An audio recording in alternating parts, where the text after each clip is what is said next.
Ang ganda talaga ng Talamsi pag pauwi na. Ayan o. Ganda. So refreshing.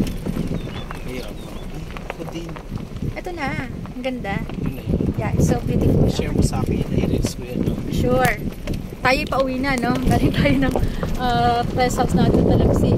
Nagpalinis tayo doon. Dahil ang oras ngayon ay about 6 PM na.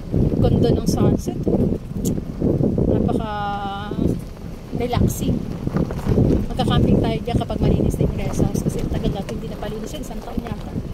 Pinayos natin yung mga bakod.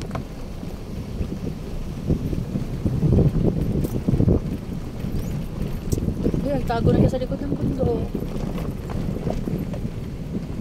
Ganda talaga dito. Grabe, oh. Breathtaking. Ito na yung daan na sinuro. Ito yung daan papuntang Dingalan and Nueva Ecija. Alternate routes. C6 sabi. At pinondohan na to. Kausap ko si Kapitan kanina ng Barangay Kalawakan.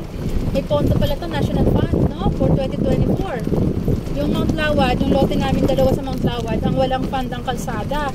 Nasa wishlist lang daw ng 2024. So, hoping na mapondohan by 2025. Unlike dito sa Talamsi talaga, may fund na siya, no? Naka-release ang National Fund para maayos yung alternate route going to Dingalan and Nueva Ecija. Kaya ang ganda mag-invest ng lupa talaga dito sa Talamsi. Pero yung Mount Lawad natin, syempre, hindi natin mapapayaan. Nilulukit ni geodetic engineer kanina sa kanong surveyors natin. Pero hindi na-locate yung dalawang lote.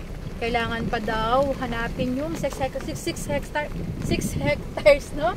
Ang ikutin nila bago makuha yung accuracy ng position ng loteng hinahanap. Kasi kami ang una nagpapasukat. Mahirap talaga pag una ka nagpapasukat kasi walang muhon na babatayan ng sukat. Kaya, yun. Anyway, we're so blessed kasi naipalinis natin yung